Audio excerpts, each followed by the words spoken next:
Foster is an ordinary man. Where you going? Going home. Not this way, you're not. Why not? Metro Rail Construction, that's why not. Living in the everyday world. I don't suppose you have a couple of bucks you could give me. It would really help me out. If you give me your address, I'll mail it back on us. A patient man. Can I help you? Yes, I'd like a ham and cheese omelet, wham fries. I'm sorry. We stopped serving breakfast at 11:30.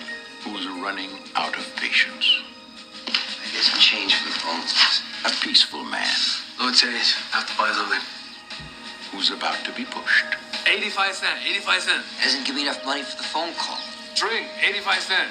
You pay or go. A little too far. I stay. You mean you stole your baseball bat, but he paid for the soda? Just standing up for my rights. As a consumer. Oh, this guy's discriminating. What kind of vigilante are you? I'm just trying to get home to my little girl's birthday. Give us your briefcase. If everybody will stay out of my way. Here, you want a briefcase? Here's my briefcase. Where's the briefcase? Wait a minute. Then nobody will get hurt. Warner Brothers presents Say, would you get off my golf course? Yeah. the story of an everyday guy who refused to take it one more day. So we got a nutcase with a bag full of guns. He's in Hollywood right now, and he's heading west. I don't know if you've noticed or not, but there's other people waiting to use the phone here. Now, if you go up against this guy, be careful. I think it's out of order. Somebody in a white shirt and tie gunned down a phone with $3 in a whammy burger. Michael Douglas. In America, we have the freedom of speech. Come on, I want to be a part of it if I had taken the right to disagree. Robert Duvall. I know who this guy is. In a Joel Schumacher film. What are you doing to the street? We're fixing it. What the hell does it look like? See, I don't think anything's wrong with the street. I think you're just trying to justify your inflated budgets. Well, I guess so.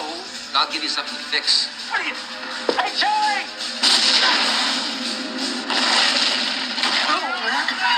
Falling down. Let's call it a day. Come on. I'm the bad guy?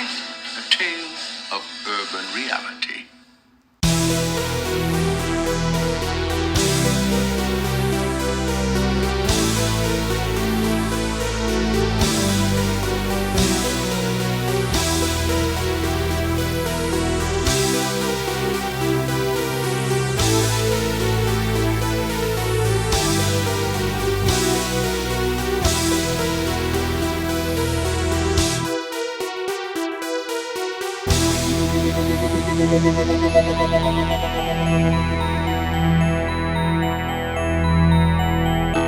Welcome to Vintage Burn. I'm Kev.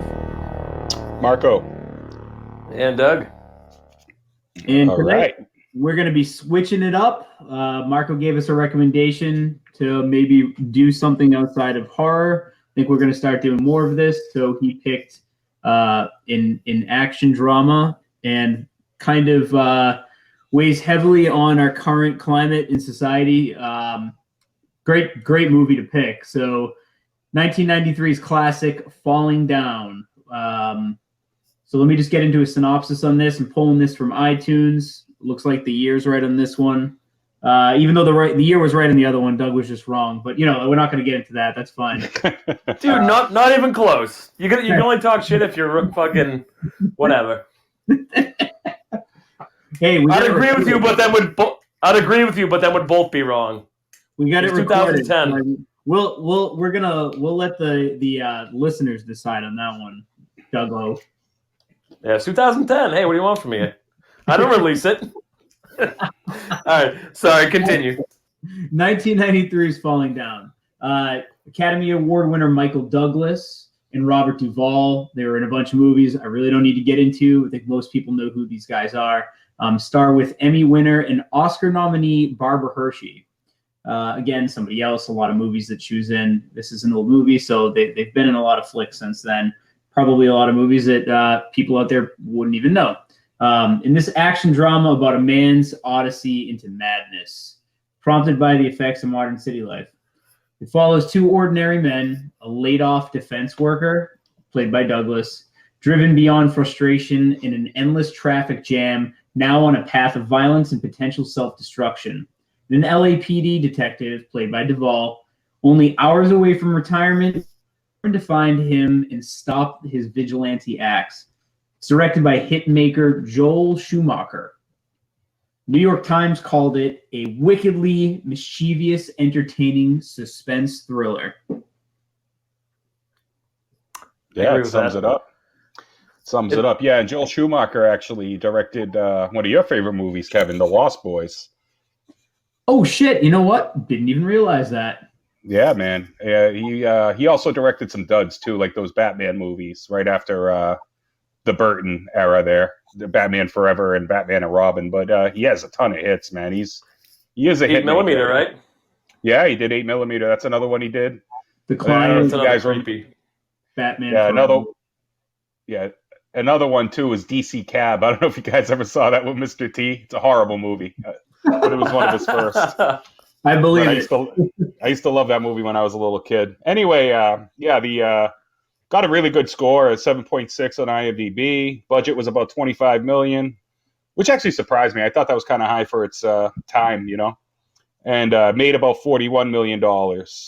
For its time, I'm sure is decent.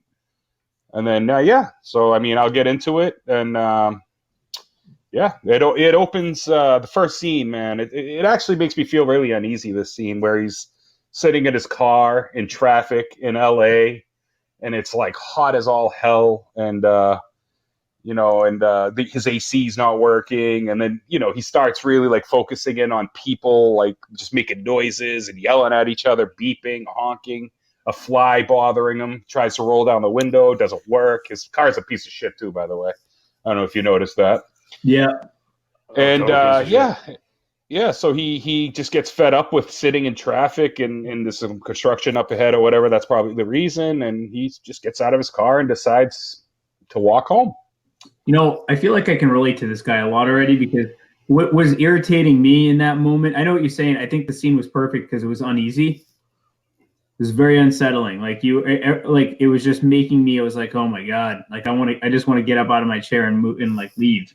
What was great was he was looking at all the fucking bumper stickers, and there was like the one about Jesus, and then there was another one about something else, and it's like all those goddamn bumper stickers that you see people with, and it makes me just want to go nuts too. Makes me want to go fall down. Like, he died for your sins, and how's my driving? Call 1-800 eat shit. Yeah, I got that one written down. But yeah, this opening scene has to be the most fucking stressful thing ever, and I think that's why they're just trying to, like, from the get-go, like, just get you in this mindset of him. Another 2 minutes, I probably would have fucking had to just get up and, like, walk out. Yeah, I was on the verge of having an anxiety attack. It was pretty fucking bad, man. It's funny because I've seen this movie like 10 times, and I intently watched it like 3 times in the last couple of weeks, and I just noticed it so much more this time around than ever before. And plus, I understand it more than when I watched it back in 1994 or 3, whenever I saw it. So I mean, I get it. It's like the older you get, the more you can relate to Bill in a fucked up way. Yeah. And another thing I noticed, actually, I noticed in the synopsis, it calls him William Foster, but if you look on the IMDb cast, it actually has him as Defense. Yeah, same with the credits on the actual movie. It's Bill / like Defense or Fens. Yeah, it calls him William in the thing I read, but yeah, with same shit, but... All right, then, you meet Detective Pendergrass. He's in the same jam. He's a few cars behind. Sees a motorcycle cop pass him, so he, gets out to see what's up. And he walks up, and this guy telling the cop what's going on. Now, I thought he was getting out to take a leak, but he walked into the bushes, and he never came back. And so he Detective Pendergrass, which I don't know if I said his name already, but Detective Pendergrass, says, hey, let's push this out of the way. And the guy's like, the cop is like, get back in your cars. There's a lot of glass, steel, and fast-moving vehicles, which I thought was ridiculous because they're in a traffic jam. There's nobody moving. The fucking thing was stand still. Yeah, and they both look around, and they're like looking around like, where the fuck's the traffic? What are you talking about? Nobody's moving anywhere. Doug, were you going to say something, bro? Oh, no, Kevin grabbed it. Oh, okay. I got you. Thought I heard you both trying at the same time. But anyway, then Detective Pendergrass pulls out his badge, says he's a robbery, and let's push this thing out of the way. He reluctantly agrees. He wanted to call for a tow truck, and that's that. I mean, and then he actually notices the license plate. I mean, he looks right at it, and the license plate, obviously, says defends. So that's about it on that end. And then it cuts to a woman and her child walking towards their home. The woman is Elizabeth, which is played by Barbara Hershey.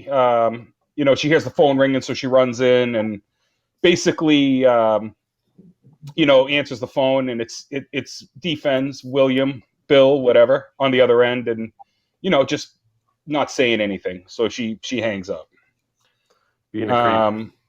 Yeah. I mean, it's starting to add up. I mean, this fucking movie takes so many fucking turns, man, and follows like 4 different stories. So, and then it goes back to him, and he walks in. He's actually, it shows him hang up the phone, and then he reaches for his pocket to grab more change. He realizes he doesn't have change, so he goes to a Korean store right across the street, and he asks for change, and the guy tells him, "You got to buy something."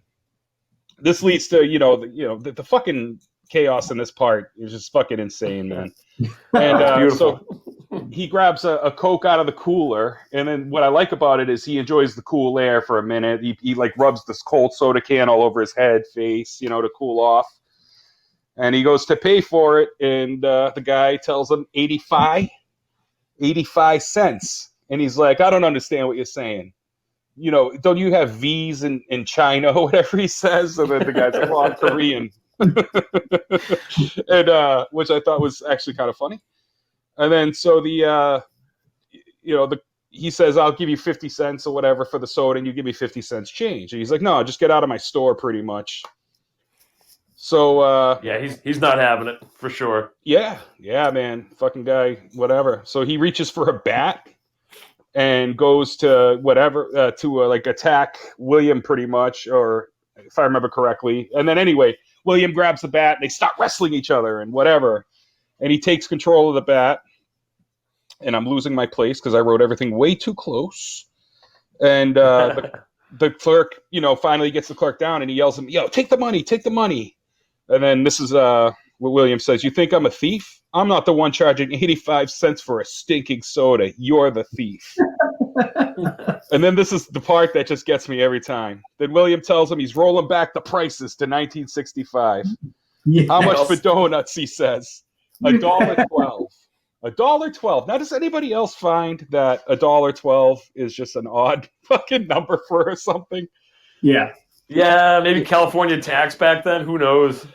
Maybe, but then after that, almost everything's like a 29. Actually, I'm sorry, the aspirin's 340. I actually wrote all this shit down, and he's like, "Wrong," and he smashes it. And then he's like, "Batteries," and he's like, 5. He starts saying 5, but he's like, 429. He's like, "Good try." And then he's like, "A soda," and he's like, 50 cents. So, and then William just says "sold," or defense just says "sold," and then he walks out. And that's it, man. But he pays for it, though. That's the funny part. He goes up, puts the doll in the register, takes his change, and then walks out. He just wanted a fair price. He didn't want to be overcharged.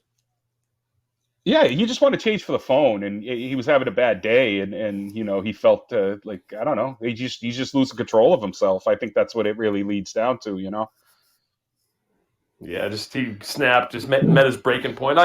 It's funny. I almost find this to be like a little bit of a dark comedy too, if that makes. It's like I don't say it's like funny, like slapstick, but like just like the dialogue in this just cracks me up, even though it's such like a tense movie. You have these little parts that are kind of like, and then you want to cheer them on too at the same time. So, absolutely. I think there's definitely some lines in there that just definitely. I mean, I pretty much in every scene where he goes crazy, because he goes crazy like 6 times in this movie. There's always a line. There's something, and we'll get to more of that coming up shortly. So from this scene, you guys automatically, have you already started to think, do you think this dude's racist? Based off of the stuff he said, that he said the Korean guy obviously started with like don't you know how to pronounce your V's in China or whatever he said for cents or whatever the hell he said, and then he's just like, I'm Korean, and it was kind of, it's like, do you think, I mean, as we go further, do you think it's like it has to do with any type of racial tension on his end, or are they trying to portray him as some type of racist? See, well, it's kind of funny. Go ahead, Doug. Go ahead, Marco. No, take it. I was just... like, at first, it kind of seems that way, because, like, the people he encounters on his, I mean, he's in California in, like, the 90s, so it's very... Every neighborhood's a little bit different, it's very diverse. But then the part comes later on that kind of makes you think, like, oh, wait, maybe, he just hates everybody, and he just doesn't give a fuck. He's just disgruntled, But at first, you kind of get that tone, for sure.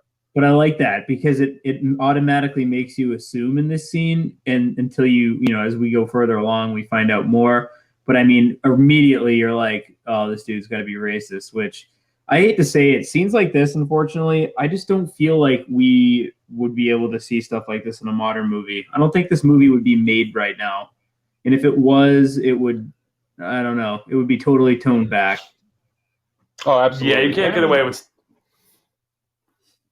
Too raw. Yeah, and he even says something in that same scene that I didn't mention, but when he does say that I'm Korean, he's like, you know how much money we give you guys? Yeah, exactly. Whatever. So I understand like your thoughts on that, Kevin. But yeah, if at the beginning you would think so, but I think as the movie progresses, I think what Doug said, I think he's just a disgruntled man who's sick of people just being like scum. It makes you wonder if the writers like made a purposeful play on that, like, here we're gonna project him as one thing, and then you'll find out more that there's more to this character than just some like white racist dude. If at all even really racist, honestly. I don't really think he gives a shit who it is.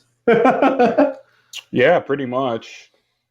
And then so let's get back to it. It cuts back to Pendergrass. Now he's at the station. He's at his desk. He opens a drawer and there's like a drawer full of sand. So they're messing with him because it's his last day. And I forgot to mention in that first scene, he does tell that cop when he sees the license plate or whatever, when they push the car, that he does say, this is my last day on the job.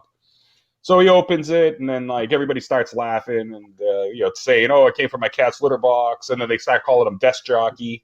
So you feel like there's a lack of respect for Pendergrass, played by Duvall, and it kind of saddens me a bit because like throughout the movie you'll notice like he's just disrespected all the time. Nobody takes him seriously, and that's like kind of the start of it all with him, including his wife. Yeah, he just gets shit on. Yeah. Oh yeah. Then Sandra walks over. Sandra's as detective, his old partner. She has a new partner who's also a fucking dickhead in the movie. He's a douche. Yeah, he's such a douche, man. I didn't even take his name. He's just the douche cop. But he asks if they're still on for lunch. They talk about his retirement for a moment. She says, "Yo, I'm gonna miss you," and you could tell they have a good relationship. She leaves and pulls a photo. He pulls a photo of a little girl out of his desk, who you assume he's kind of older in this movie, so it could be a granddaughter, a daughter, or something like that. And that picture obviously becomes more relevant later. Back to Elizabeth. She's on the phone talking about a party. Then it cuts back to William on a payphone, and he's trying to call her again, getting a busy signal. So he walks off, and you see in the background, you see a couple suspicious characters, like gangbangers, staring at him. He walks up a hill, and the dudes, you could see they start following him. And then it cuts back to Pendergrass. See, this is what this movie, like, it basically rotates between the two stars of the movie. I don't know if you noticed that, but it's always like, something involved, and it's back-to-back scenes, and they'll cut in the middle. Actually, there's 3 stories with the wife, too. Which is obviously part of William's story. But anyway, back to Pendergrass. He gets a phone call from his wife, begging him to come home. And this is what he has to deal with, this fucking poor guy, man. Yes, what's wrong? Yeah, me too. She says, "Oh, I got a little scared." She's concerned that he's moving on her behalf. Then she makes him say, "I love you" on the phone. She starts freaking out a little bit. He puts on like a little snow globe, and he starts singing like London Bridge is falling down, and it soothes her. And that's where you can tell she's obviously got some like emotional issues. Do you notice something about the sentence you just said? No. What did I say? London Bridge is what? Falling down.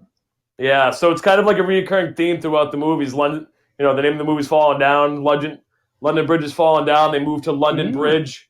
There's an actual place, I think it's in Arizona, where they actually have a bridge that they built, back in whatever, I don't even know how long ago it was, but they like rebuilt it stone by stone in like Arizona or something. It's kind of like a continuing thing throughout the movie, especially like later on too. Yeah, he does explain it. He does explain it too. I guess in Lake Havasu they moved it over there.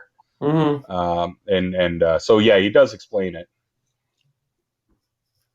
So back to William, our defense. Yeah, he's now sitting on a hill, and it's funny. He's looking through a hole in his shoe, and like at the city, fucking, and which leads to another part later, which is probably my craziest part in the fucking movie. It's a terrible neighborhood. You could tell he's looking around. It just looks like a real big slum. And those two guys that were following fall up and ask what he's doing. They tell him he's trespassing on private property. And William basically just says, hey, he didn't see any signs. The gang member points at like a gang graffiti, whatever. He's like, what does that say? He's like, I don't know. Well, what do you call that? That's what he says. What do you call that? He's like, graffiti. Yeah, graffiti. Dude says it's a sign that means no trespassing. William then responds with, maybe if it was in fucking English, he could understand it. And so going back to what you were saying, Kevin, it makes it sound like he's definitely got some racist stuff going on. I agree. Yeah. I love that scene. But again, he could just be, obviously, again, with the change in climate, obviously there were more diverse neighborhoods into the 90s. I'm going to kill my dog in a second. Hold on a second. I'm gonna fucking murder this stuff. Anybody want a free dog out on the internet? Just give me a call, okay? Just message vintageburnpodcast@gmail.com. I'm going to send you a free French bulldog in a fucking suitcase. Probably it's going to be airtight. So, At least going to poke a few holes. Yeah. First couches, now dogs. Yeah. Let me know when you get a new TV. Oh my God. Yeah, so you can see I'm ready to start falling down. It's holy shit.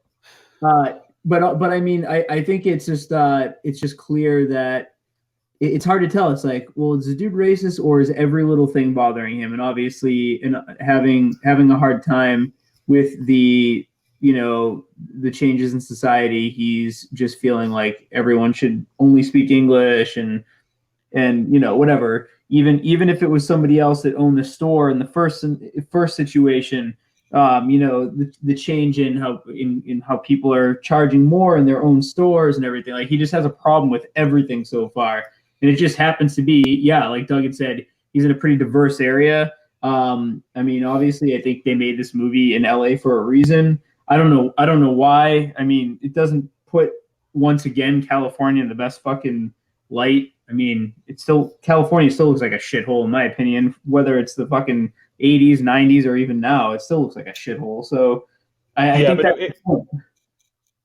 I'm sorry, but it was relevant to the times, Kevin. Like LA in like the early 90s was one of the worst places on the planet. It had like a huge murder rate. That's when actually this country in general had the worst crime rate in its statistical history. Yeah, it was like 90, 91, 92, and that was made around that time. So, I mean, it makes a lot of sense. Was it roughly around the Rodney King beating, too? I think that was it, too, right?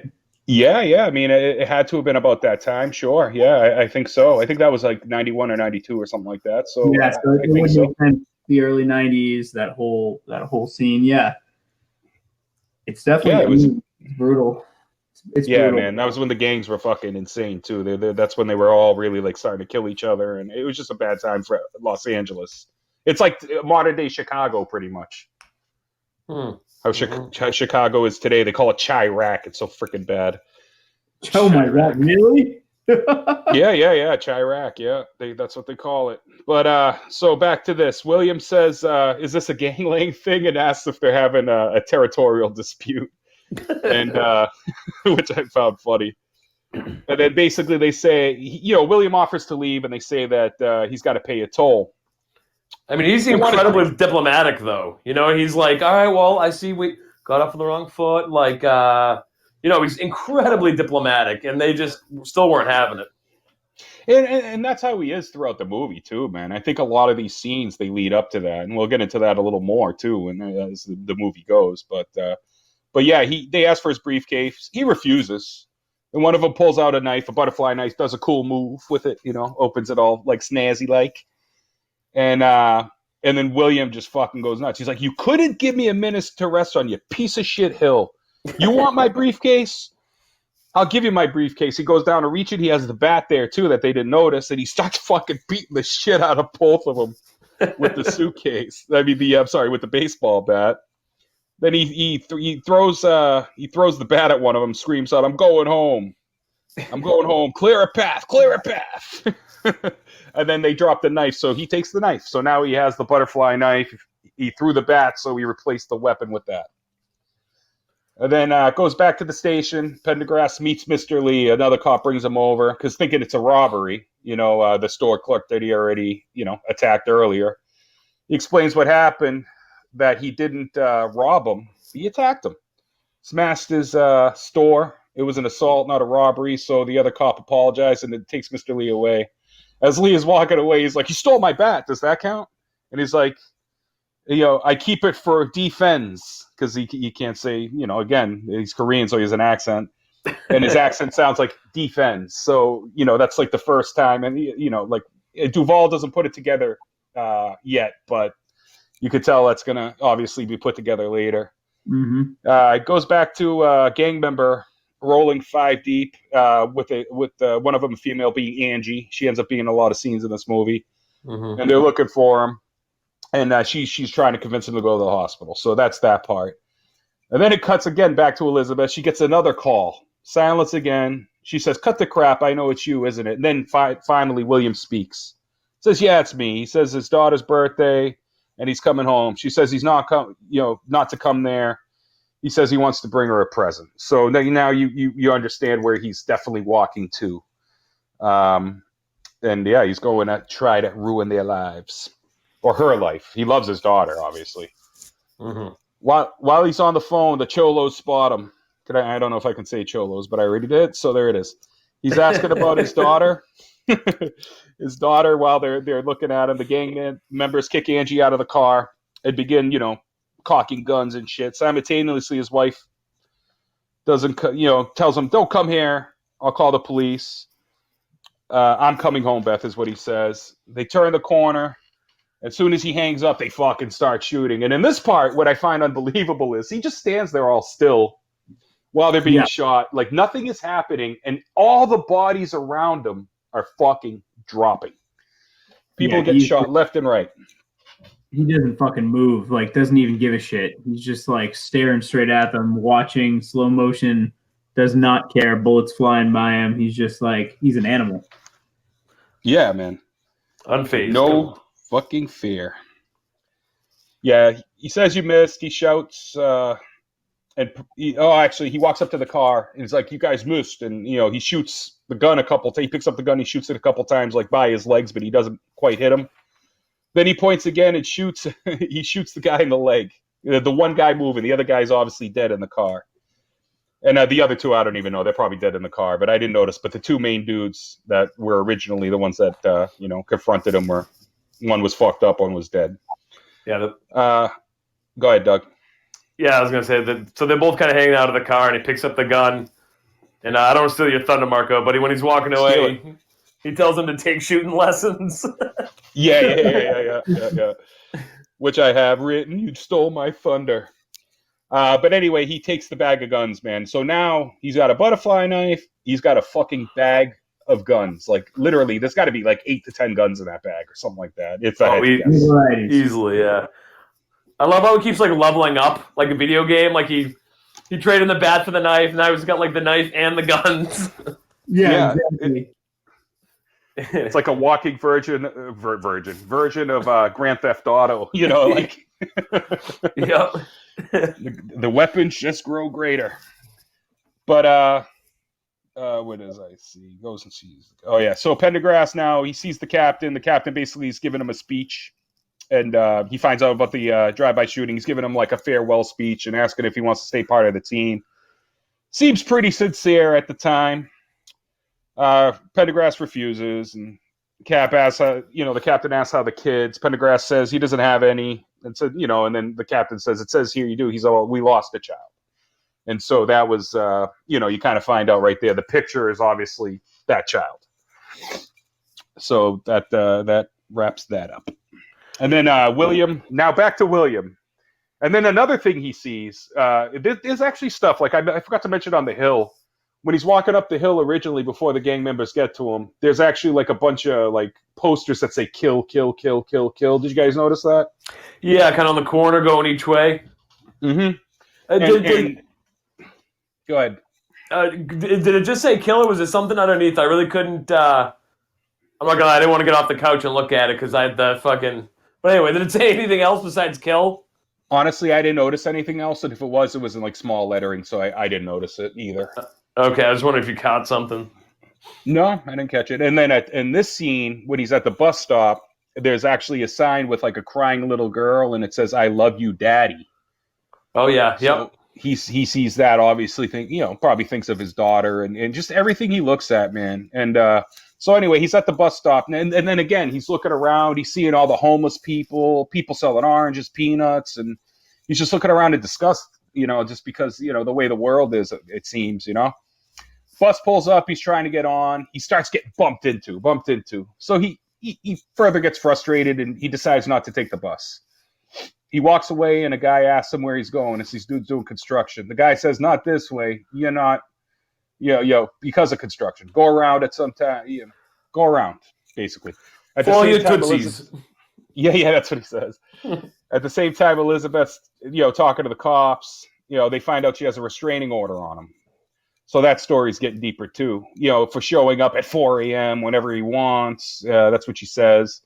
The cop asks her if she has a temper, and she says yes, and asks if he drinks, does drugs, or hits them. She says not exactly, but she basically expresses that she's really scared of him, like something could happen. She sees something in him. So he's never actually physically attacked him. Yeah, she doesn't want to. She says she doesn't want to wait around, basically for him to do it. He's got it in him. Like, she's seen that side of him. Yeah, man. And it's coming out all in this one fucking day. And it's amazing this movie literally takes place in like a 5-6 hour span. It's fucking awesome. Then it cuts to a park, and then you see, again, more, and that's the thing. That's the thing. More homeless people. A guy, a guy holding an "I'm dying of AIDS" sign, which was also obviously huge back in that day. And then like 2 police officers breaking up a fight between a woman, like a male and female homeless person. Then it shows William just standing and watching all of it, So like I said, he's just consuming himself with all these bad fucking visions, and it's really bothering him. And it's where you start seeing he just hates fucking society and the way it is, man. Like, I mean, you already see it, but I mean, it's just putting it in your brain, All right. Feel free to cut me off whenever, guys. I feel like I'm talking a lot today. No, you're on a roll, dude. I just don't want. I'm just trying not to have But did you get into the hobo part where the or did you kind of skip over that? I think it was coming up next. Oh no, that's coming up. Yeah, I know what you're talking about, and that's coming up right now. It's actually the next paragraph. Yeah, the guy walks up to him saying he needs money for gas. And he said his buddy, told him to come down, and then he like ditched him. So he was supposed to get money from his buddy. So he's like, if you give me money, if you give me your address, I'll send it to you. So William asks for his like driver's license. Dude says he doesn't have one. And he's like, so how the fuck did you drive down?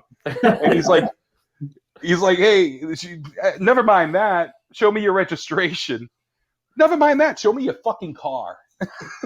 Which I thought was awesome. And then the dude, this is what you were talking about, Doug, with the funny lines. The dude says, "That's the way you treat a vet, man." And he's like, "What? You're an animal doctor?" But like so serious though, you know what I mean? He wasn't even. He just like was so caught off guard.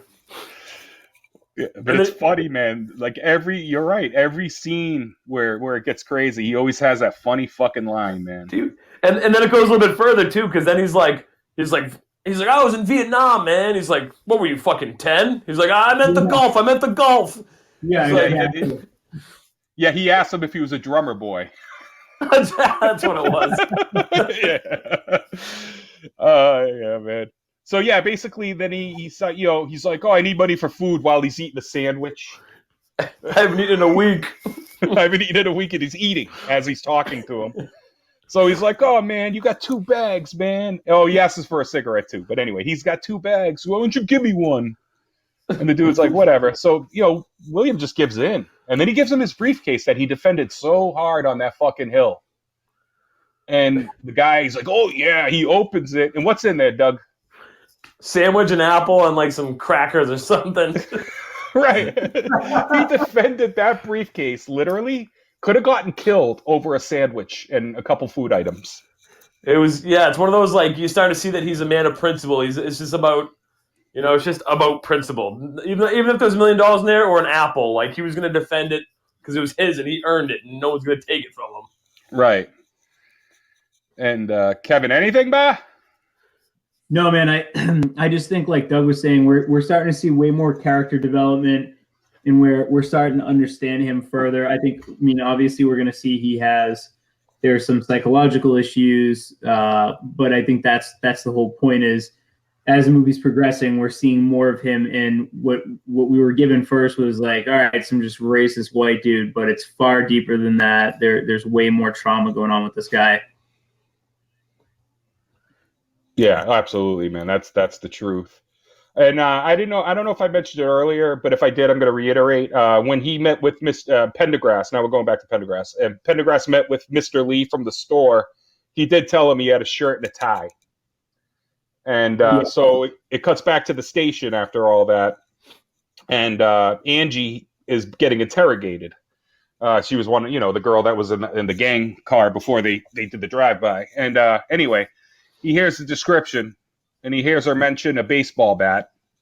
So he enters and asks about the way he's dressed, and then he walks up, to a city map, and he starts connecting the dots. He starts seeing that they happen kind of in a line.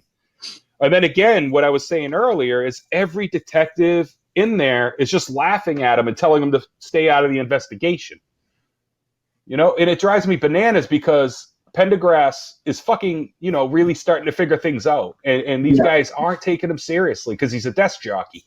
And that's how they look at him. Here's the thing. It actually just made me think of it now, but I think the whole point of both stories going back and forth was that you have a conformist and a nonconformist, right? So we've got Michael Douglas as the nonconformist who's refusing to abide by the changes in society, and you have the conformist Duvall, who has been a cop, but he's been a good cop, but he's been a cop that's been just trampled on his entire career by shitty cops.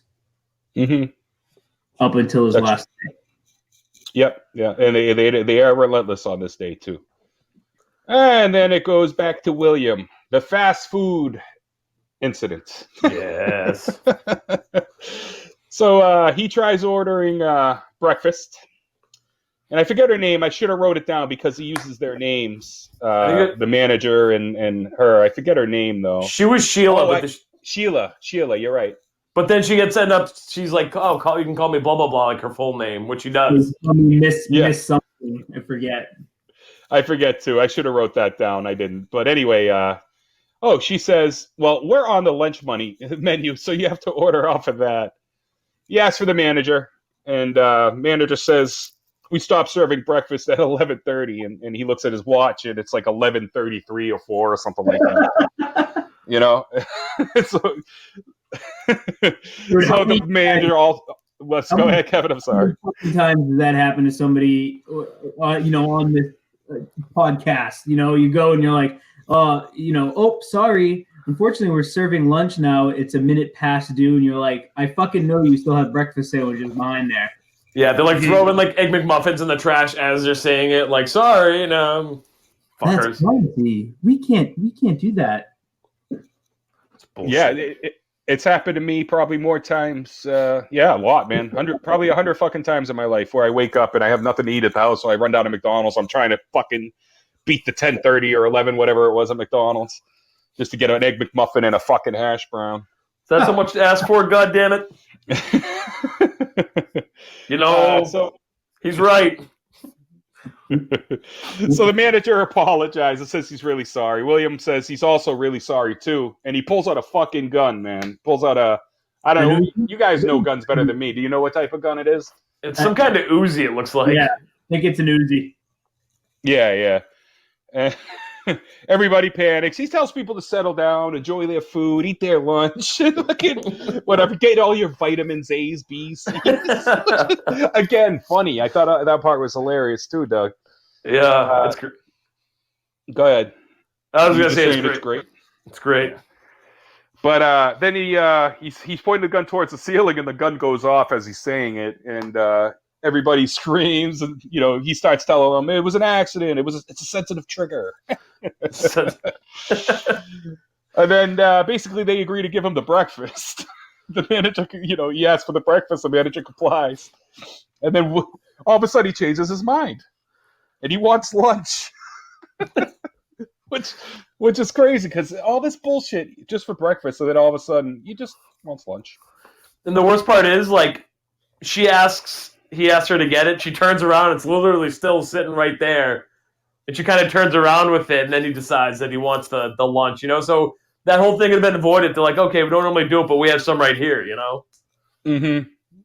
Yeah, I love that he wanted the manager to cook the food too for him. He's like, no, I want you to get my order. Mm-hmm. Yeah, because he's like, Sheila, get my order. He's like, no, I want you to do it because he feels like a connection to him or whatever he says, or something like that. Yeah, because he's like, then he'll call him by his first name because it feels like they have a connection because they talked for, 2 minutes. So yeah, he gets his burger, and you think it's going to be over, but no, he gets mad because the burger looks nothing like the picture. He's like, look at the picture. I forget what he says, so I didn't write it down, but it's like meaty, plump, or whatever. It's, filled with stuff, and then he pulls the burger out, and it's this flat. You can't even tell there's like lettuce and stuff on it. That's how flat it is. Yeah, this crushed thing or whatever he says, this squished thing, I think he says. And that pretty much ends that scene. No, dude, and he goes, does anybody see a problem with this? And he's got the burger. He's flapping the burger around. Nobody wants to say anything, and this one little kid just raises his hand. Yeah. You know what? I did notice that. I didn't write it in, so good fucking catch, man. That's what I love. You guys watch this shit today. Fresh in the memory. That's why I like doing fresh in the memory stuff. But that is funny. And it's the little kid he was talking to early asking how his food was. And the kid seemed unfazed. His father obviously was, but he seemed pretty unfazed. He just slowly raises his hand, and everyone else is right, and his dad looks at him like, what the fuck? And he's just like... All right. So now they go to that lunch, Pendergrass and Sandra, Detective Sandra. It never says her last name. It just calls her Sandy or Sandra. So that's what I'm going with.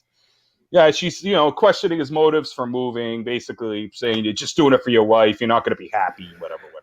And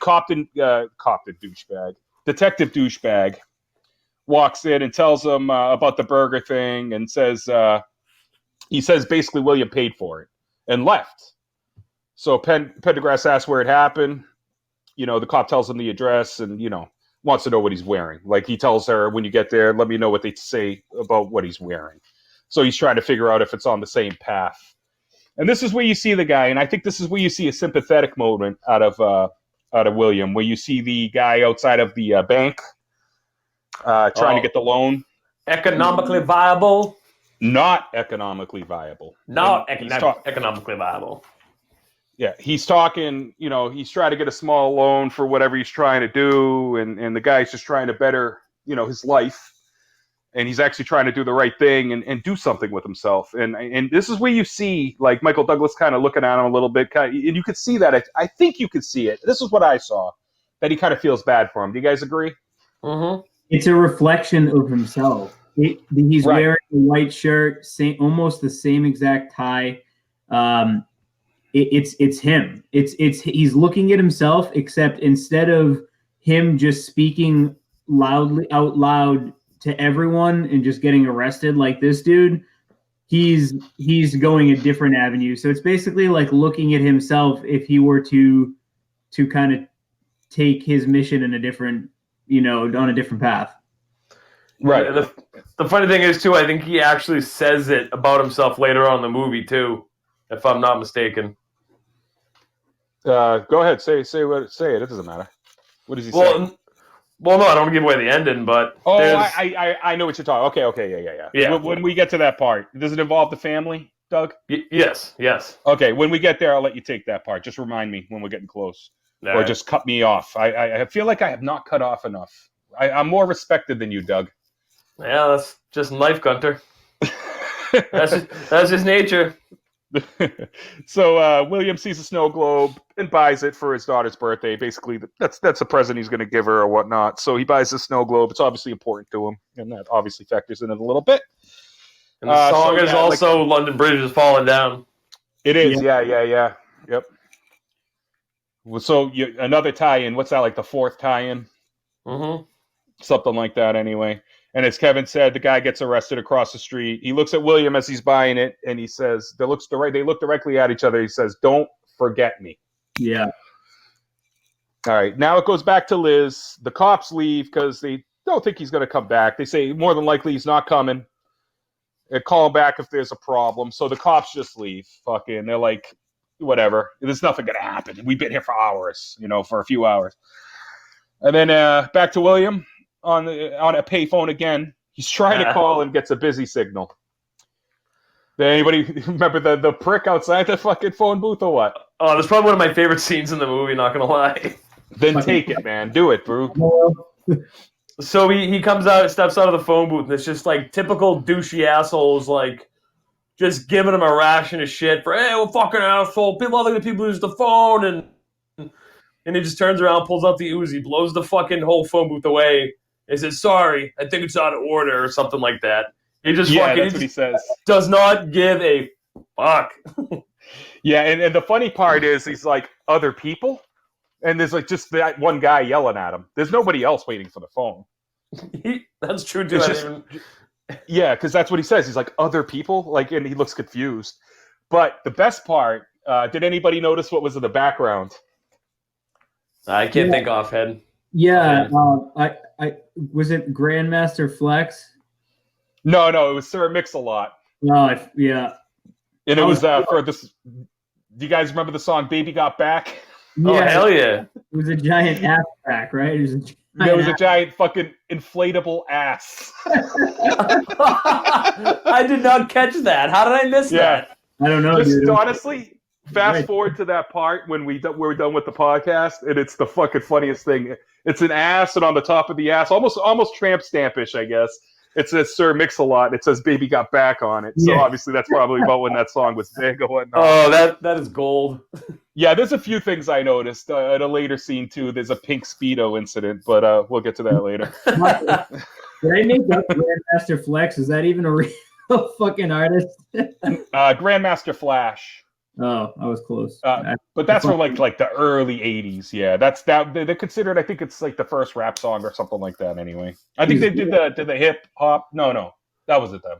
But anyway, he old. Maybe it is them. I don't even fucking know, dude. Wow, I don't even know why I know that. Yeah, well, it's the first hip hop song. It is. It's a Grandmaster Flash of the Furious Five. That's what it was. It's considered widely the first hip hop song. Kev, there is a Funk Master Flex though. He's an American DJ. Mm-hmm. Huh. You're that's very, right too. Yep. You're up on your DJ rap. I don't know if you even call that. He does beats for people. I actually used to have a few Funk Flex albums. He does beats for people, and people rap over him. Okay, so that's why he says DJ. Okay, an American DJ. So he throws down the hot beats, and they just rap over him. He's a big New York guy. And we don't have to talk about it. I know you guys don't know. I can go on about this. I know a lot about that shit. So D-Nice. Yeah, D-Nice does too. If she was on the podcast, this would be like a 20-minute break on hip hop, and you guys would be sitting there with your thumbs up your asses. Oh, fuck yeah. Definitely, yeah. I'm like, can we talk about Snoop Dogg? Please. Onyx, All right. like the two songs I know. So back to the movie for a second. Sandra calls Pendergrass and it tells him white shirt and tie. No baseball bat, but he had guns. His wife is also on the phone on the other end giving him shit. Talking about the cat fucking cutting her. Is that part? I even forget. But Mr. Peepers is doing okay, and she's happy at first, but then she gets upset, and you could tell she's definitely got some sort of like maybe I don't know thyroid problems or I would say she's like straight up bipolar. Before bipolar was really like a thing that they were able to control with medicine. Like she's just happy, crazy, sad. It's just man. I'm just hoping somebody goes falling down on this lady. Yeah, man. And she eventually gets the wrath of Mr. Pendergrass, Detective Pendergrass. So he basically tells Sandra to be careful with the guy because he feels like he's very dangerous. He's obviously, been involved. He's got guns now and, an obvious statement, I guess. So, going back to the hole in the shoe. Now this part, I wish I can be, a little more open. I can't be. This part is very, racist and homophobic. So I'm not going to use the words. And you guys know what I'm talking about. He needs shoes, so he finds an army surplus store. Yeah. The shop clerk is listening to a scanner, police scanner, sees William, and immediately puts it together. He's like, I think this is the guy. And you could tell. You could see his fucking eyes. So he introduces himself. His name is Nick. And, William defends, tells him he's looking for some boots. And says, and then he points at some shoes. He's like, these ones are top of the line. But I think they're for pussies and the derogatory word for a gay person. That starts with an F. There's two guys in the store. They're obviously gay. So they look at him all, offended. And then he talks about the Vietnam boots, and they're good for stomping. I don't know. This one I could probably say, but I'll just say it. The derogatory word for homosexuals. So the guy's obviously. One, he looks like he'd be ex-military. I'm not even sure if he actually is, but he looks like he would be. Working in that store, and he's obviously pretty much just a fucking skinhead. Call it an obvious skinhead. So the gay guy, one of the gay guys asks, "What's his problem?" Nick says it's his shop. And he reserves the right to boot them, pretty much.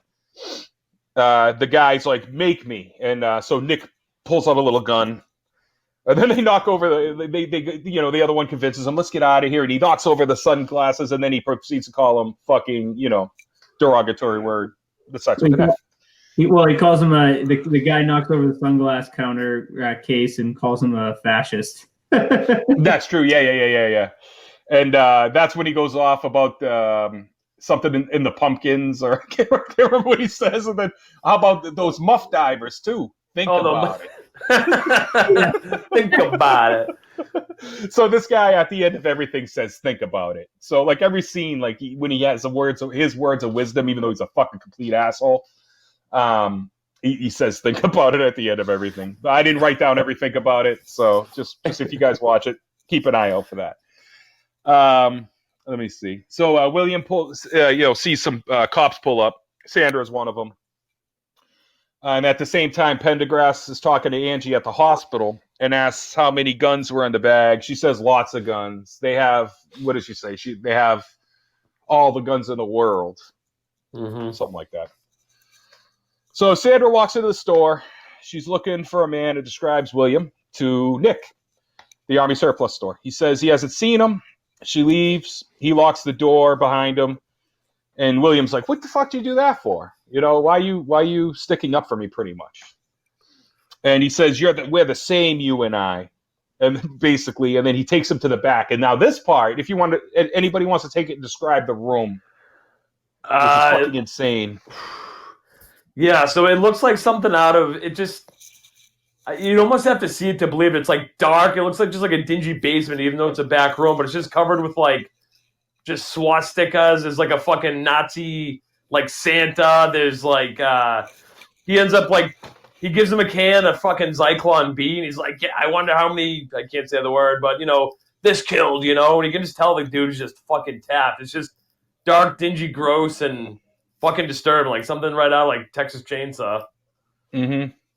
Did you notice anything else, Kevin? Like other Nazi stuff in there? I mean, aside from the flag, I think he had it. I mean, he definitely had some World War I and World War II memorabilia. Yeah, they couldn't think. But of yeah, anything.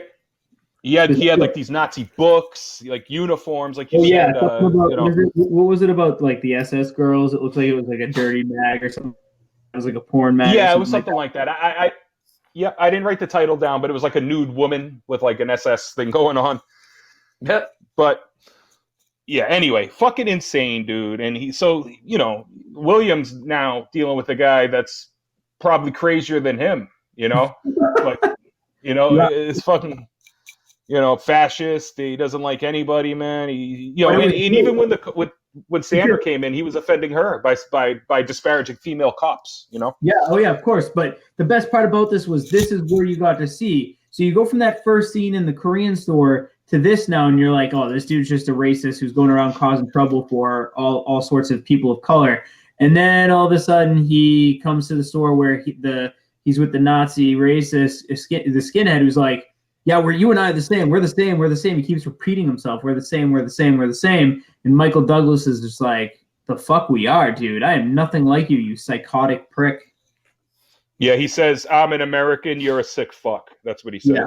And you're like, whoa, okay. So that's a twist, because up to this point, again, one would think based off of his actions that he would be in line with the same as today's culture. They would call it alt-right or whatever the fuck.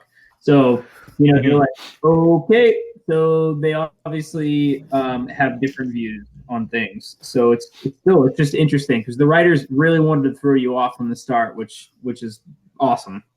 And Nick actually, he's he heard that he went to the Wally Burger and shot it up basically, and he mentions that too, and he's like, in the commercials there's all these like pretty white people, but you go in there, it's all N-words, Yeah.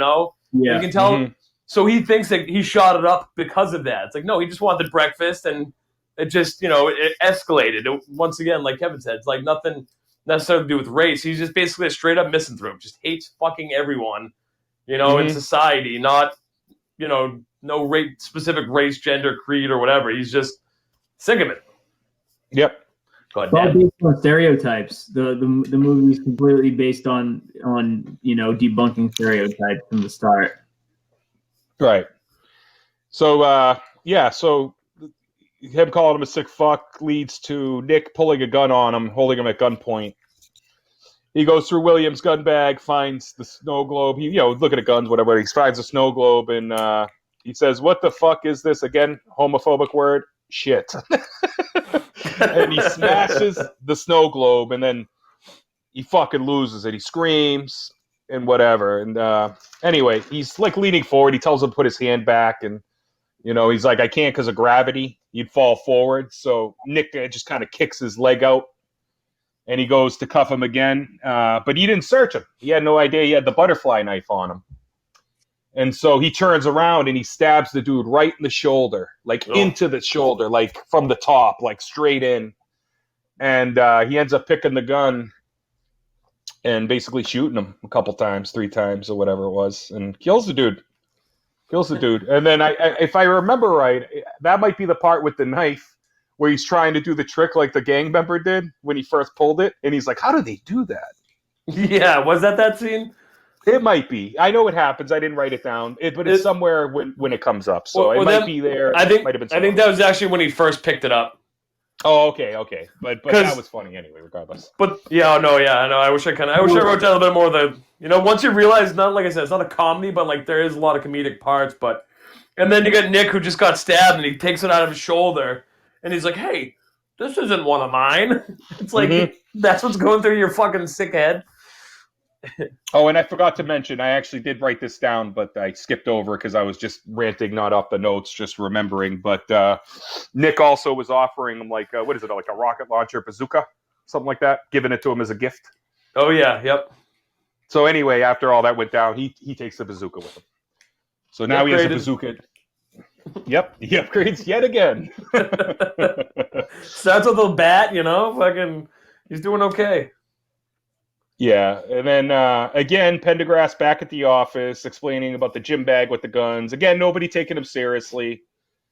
The captain fucking pulls out a gym bag. He's like, "So am I a suspect?" And everybody starts laughing again and fucking feel bad again for Mr. Robert Duvall, Mr. Detective Pendergrass.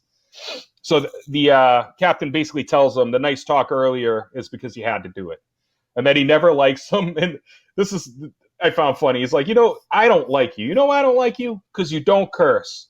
Not a fuck or a shit ever out of your mouth or whatever, pretty much. And basically tells him to get back behind his desk. Stop trying to be a fucking detective. I'm glad you mentioned that part too, because that actually plays in later on too. It does, yeah. Yep.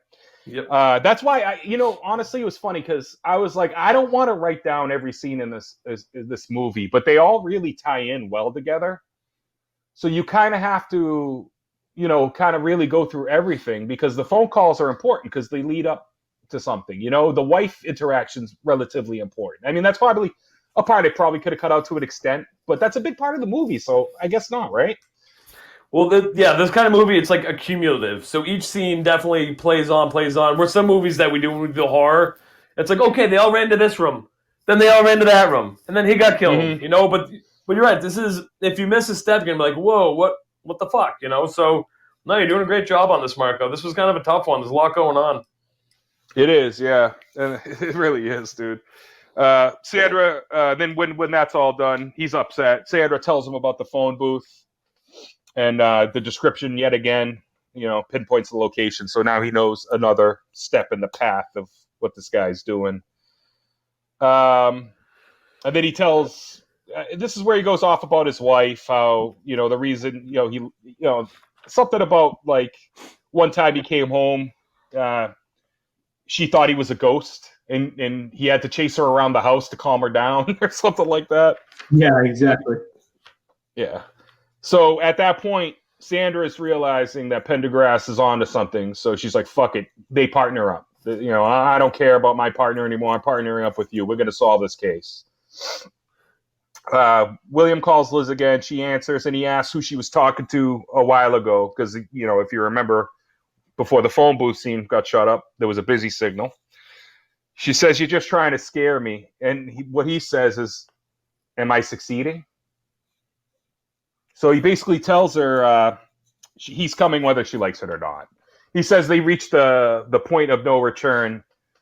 And I like how he uses like the astronaut reference, like about some space mission. Oh, yeah. When they're going around the moon and he's like, there was a problem, but they reached the point of no return, which means, it's easier to, you basically have to not start over, but like it's just as close to get to the end than it is to go back to the beginning. And you have to like, he makes this analogy of kind of a space mission that had a problem. They had to loop around the moon and they lost contact for like hours. And then he was just the way to see if they were to come around. So he compares himself to this space mission and basically him coming around the corner, like dead astronauts in like a can, he says, or something like that. Something like that, yeah. But I love that analogy that he uses. And you can tell he's a really fucking smart guy, the way he talks. And then he says probably the craziest thing. He says, one of the craziest things. I'd say it's top 2 or 3 that he says in the movie. But he says to her, in some countries, it's still legal to kill your wife if she insults you. Oh, I forgot about that. Yep. And then on the other end, she looks fucking terrified. Terrified, man.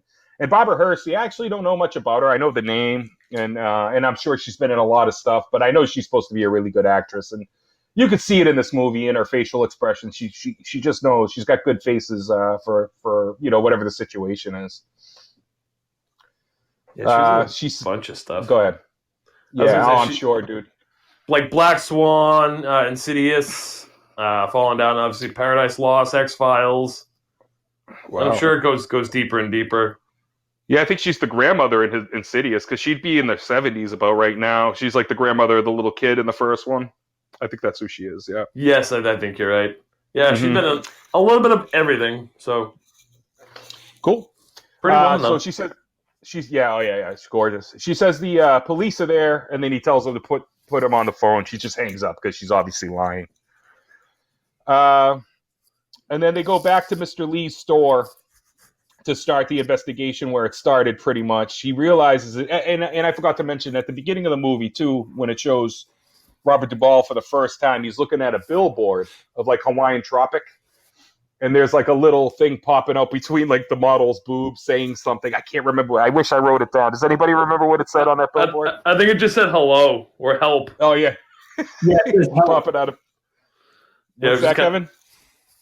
Yeah, it was help because it just triggered his memory from when he was in traffic.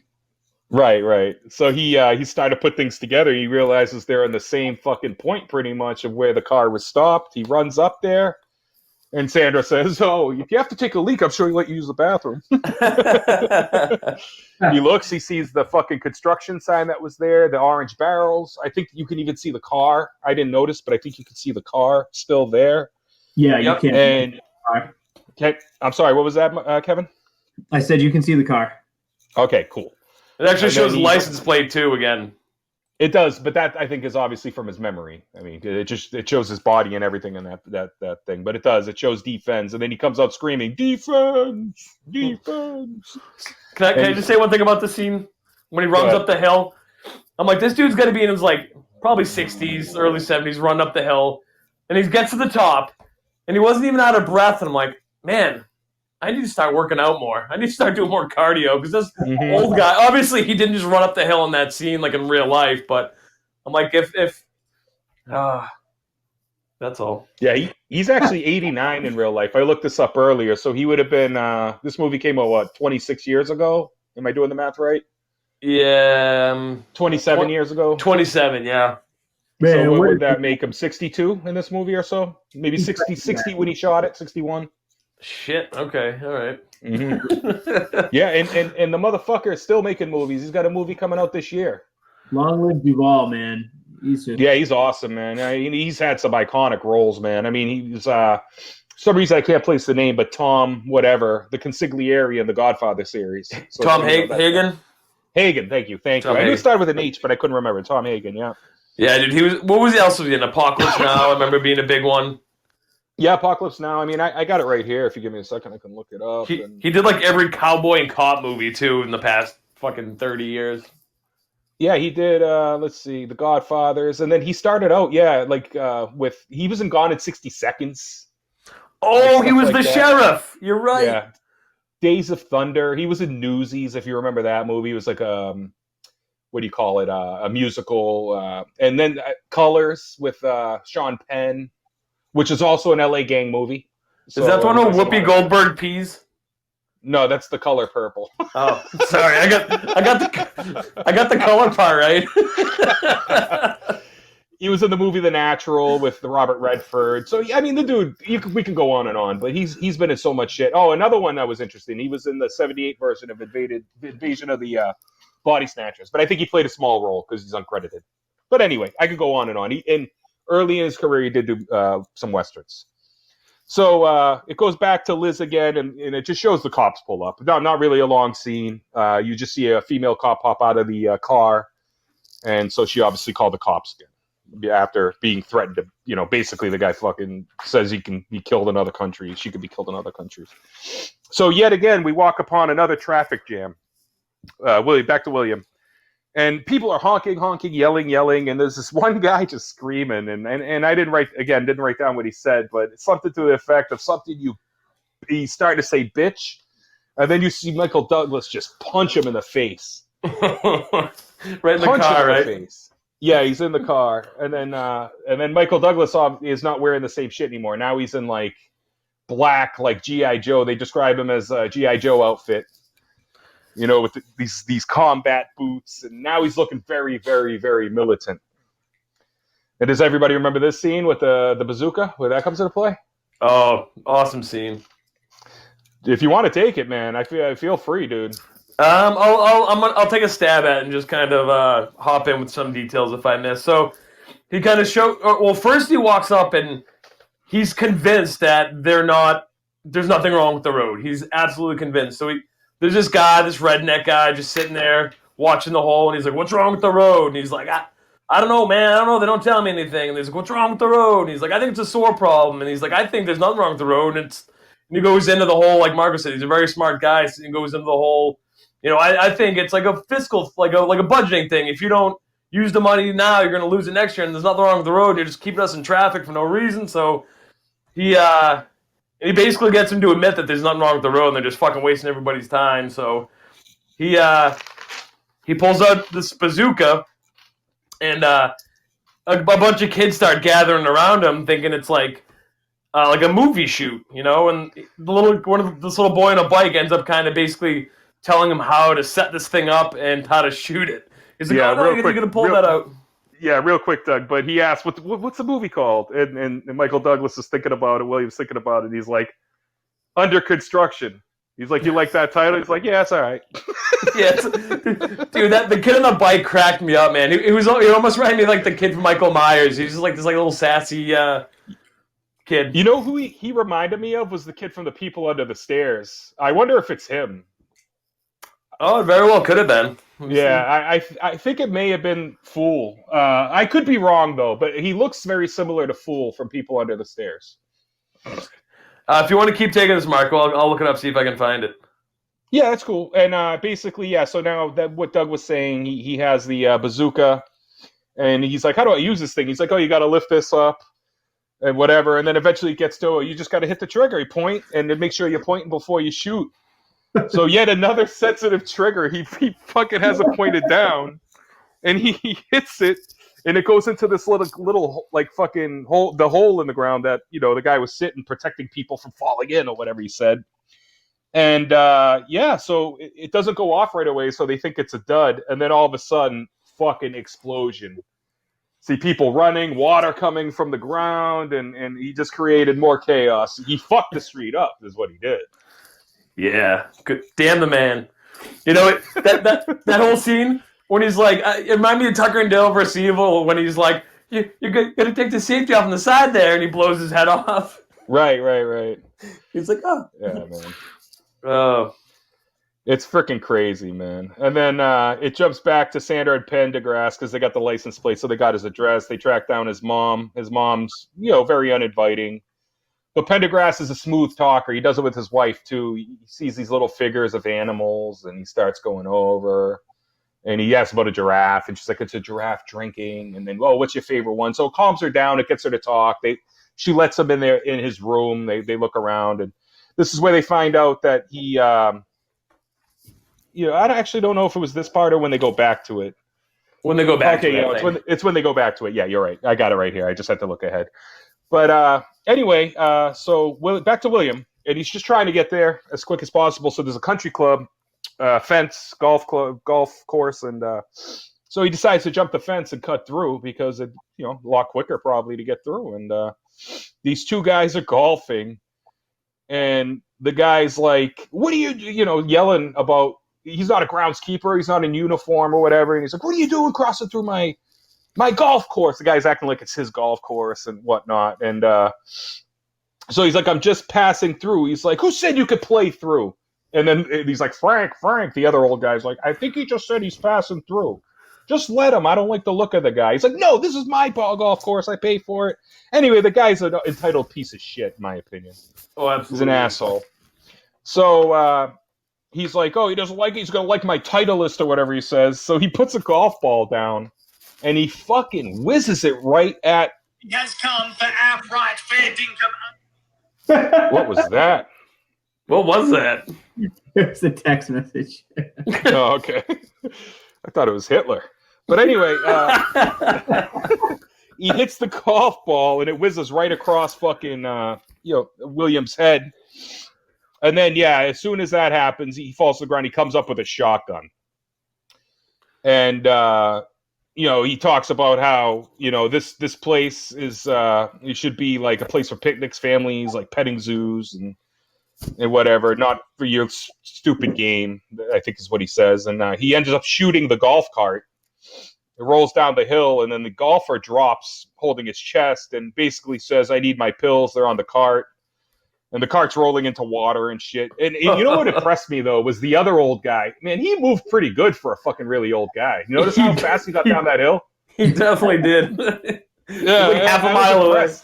I literally had to rewind that 3 times just to watch him run away, man. It was pretty good, pretty good. And then this is the part I love too. He's like, and then even though it's like dark humor to me. He's like, "Don't you wish you just let me pass through? Now you're gonna die."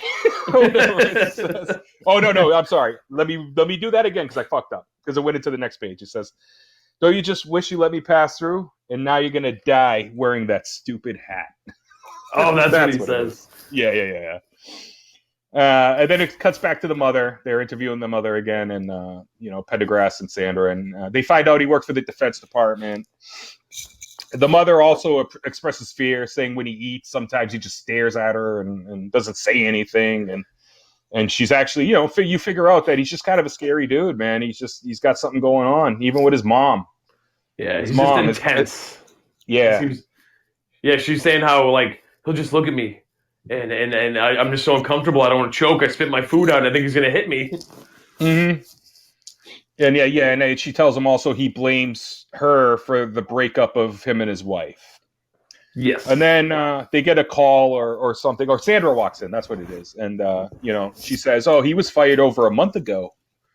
And then the mother says, "Where's he been eating his lunch?" And that explains like the briefcase with just a lunch in it, no files, no paperwork, just a lunch in a briefcase. Yeah, this is at that point you're trying to figure out anyway. You're like waiting to figure out like. So I was waiting for an explanation on his work story because you don't really know too much about it. Right, and then even if you go back to the hill scene yet again, and I didn't mention it, but when he's looking through the hole in his shoe, he rips up a newspaper. It's a classified section with stuff circled. If you noticed. Oh, that's right. Okay. Yeah, so you could tell he's obviously like from there. That's where I thought of it. I'm like, oh shit, he was looking for a job. I didn't put 2 and 2 together when I first saw that. Anyway, back to William. He jumps a fence right outside the country club, and he's bitching about the barbed wire cutting his hand. It's his hand's bleeding or whatever, and he starts yelling at this family just having a barbecue. They think he's actually a security guard. Then he says, "No, I'm not." And then his wife, the dude's wife, was like, started looking real panicked. You hear the sirens and yelling in the background, obviously tending to the guy having the heart attack or whatnot. So he takes the little girl by the hand and runs for cover with his bloody hand, by the way. He goes on to say he lost his job or it lost him. And this is where you kind of have a feel bad moment for him. This is where you start feeling for him a little bit. And he goes off about how go ahead, Doug. Doug, this is what we were talking about. I remember. Okay. Yeah. So he's just basically just kind of spilling his guts to this poor caretaker and his wife and the kids. And he just kind of, he starts talking about like how he worked for like the defense, right? And he basically like he wasn't good enough anymore. He was too smart and underpaid and undereducated and this and that. And then he felt he was not economically viable, he says. There it is. So, it's true. It's just the more you watch this movie, it's amazing how they definitely tied all these little things together and you don't catch it the first time, until the next time, like, oh, okay, it's reoccurring. But so you're right. You have this moment here of like clarity that he's just, you just see him for who he is. He's just kind of having some shit luck, and he just wants to see his kid on her birthday, and he's just pouring his heart out to these poor folks. Yeah, and they're obviously scared because they're holding their little girl, which probably is like 5 years old, or maybe not even, by the hand, and then that's when he looks down. He notices the blood. He's like, "Oh, I'm sorry. I didn't mean to hurt you. And even her dad says, "I mean, that's your blood, man. Whatever." Which would worry me if somebody got blood all over my daughter. Oh, especially during like the AIDS epidemic. Oh yeah, and that's when it was in full effect. Yeah. Fuck yeah. So before that, I just want to comment that he finds out it's a massive fucking house, and before that even happens, he does, because he feels like his job is important, and it's like, oh, what kind of doctor is it? A plastic surgeon? And he's like, plastic surgery buys you this, and this house must be like a $10 million home. It's fucking massive. Absolutely. Yeah, massive. Right outside a fucking golf course. But anyway, the husband or the father or whatever you want to call him offers himself up as pretty much a hostage. I mean, he doesn't say it that way, but he says, take me or whatever. And basically for the safety of his family. And William expresses he doesn't want to hurt his family. And he has one too, saying he's going home for his girl's birthday. So his mission is still intact. Unwavering, man. And then it goes back, another quick scene at Liz, and it shows the cops leaving yet again, saying, yeah, it doesn't take 6 hours to drive from Pasadena to Venice. That's what she says. And so the cops leave yet again, not taking Liz seriously on how crazy this guy is. So it goes back to Pendergrass. Sandra, I'm almost done, dude. We're getting to the fucking nitty gritty. And there's one little side scene when they show the mom and the daughter, and she's very, the daughter's very, hey, when can we make the strawberry cake? And then she got a new toy, and they show the mom like filling up a little blue water gun, and she's very happy to have the little girl. That's right. Yeah. That actually comes into play later too. Good catch. Good catch. Just that way later on. Yep. So it goes back to Sandra and Pendergrass trying to find his wife's address, basically, and looking up names and shit. And, so then she tells him about the Army-Navy store, like that the guy was murdered, and or I forget what exactly happened, but they found him something in case. She's like, I was there. And whatever, he was an asshole. Oh, that's what it was. She says she was there, and he tells her he was murdered. And yeah, stuffed in a case and all that shit. And then it goes to the final phone call. So no more phone calls. This is the last one. He's basically telling her how the neighborhood has changed. Like the ice cream place is different. Something about a horse or something. I can't remember. And she fucking knows he's right around the corner. So she hangs up and gets her daughter and clears the fuck out, man. And then you see William just running towards the house. He goes in the front. As soon as he goes to the front, they come out the side. And it's such good timing. Yeah, like it's a white knuckle ride for sure. Yeah. And then again, goes back to Pendergrass. He connects him to the golfer now. And then Sandra finds Liz's address. And then he's following the map, and he's like, let me guess, Venice. He saw where he was going, which I thought was cool, man. And, because Pendergrass is a good detective. You could tell. Cuts back to Willie, now in the house. Now, this is the part that kind of I didn't like about the movie, is kind of the end. I mean, I think the end is powerful in a way, but I found some flaws in it and shit. I thought it was a little off. And but he's watching home movies. Huh? Sorry. I just had more in like, what way do you think it was off? But we can go. No, I'm gonna get to it, but I'm prefacing it. Like, so he's there watching like home movies, and they have so much time to get away. The phone rings. Like he's not answering the phone. It's Pendergrass basically trying to get in touch with Liz to tell her, that the dude's coming. They try getting the police over. Pendergrass and her try getting the police over, but they refuse to send people. This part bothered me in a way. Okay, so if two detectives are calling you saying this guy's on a fucking warpath, right? And he's headed for that house, even though they went there twice. She's been calling, worried about it all day. Why wouldn't you send cops? Like, wouldn't you think that would be priority? Like, that seems flawed to me, that one part. Send more cops. Right, but you see what I'm saying, though? Like, you're on the phone with that department. It's like, dude, this guy has been fucking using bazookas, killing people, fucking... This is the guy you're seeing on the news. I think they're just so naive, they don't really give a shit about Pendergrass, no matter what he has to say, especially on his last day. But I mean, but it's a... Go ahead. The woman does say something the last time I think it was the third time they come, and the woman... She says something about, next time it comes up to vote, vote yes on, having more patrolmen, basically. Like, we can't keep wasting our time here. Like, especially when he's never actually hit you. You just... But you're right. You think that would be like, okay, well, obviously this dude's a psycho. We know where he's going. Like, this lady's been right all along today, and it's going to happen. But you're right. That was a little bit, they should have just sent them out. But... And it's two detectives from like another district, so you would listen to them, man. That shit bothered me a little bit. And then the crazy ass wife calls again. She's the usual, like, she's good, she's bad, she's good, she's bad. And I'm pretty sure that's the time he tells her to shut up. That's enough. And put skin on the fucking chicken. God damn it. Leave the skin on the chicken. Yeah, because earlier scene, she actually calls him and gives him a shopping list and tells him skinless chicken. You picked it up. I've been busy planning your retirement and playing with cats' assholes. Yeah, Duvall's kind of sexy when he's angry, you know? Mm-hmm. Yeah, he is, man. And as they're leaving to go to Liz's house, a surprise retirement party breaks out. And they unveil a strippergram, the good old days. Because that ain't happening in today's world. Oh, fuck no. Men and women working in the same office, you're not getting a strippergram. That would be like instant lawsuits and whatever. Even the women were like, yay, the strippergram's here. Oh, you're right. Anyway, they basically say we got to get out of here. That's about it. And he's like, "Oh, no, I know. You want to take it? I was about to say, go ahead. No. You do it. I just didn't want to get missed. Yeah.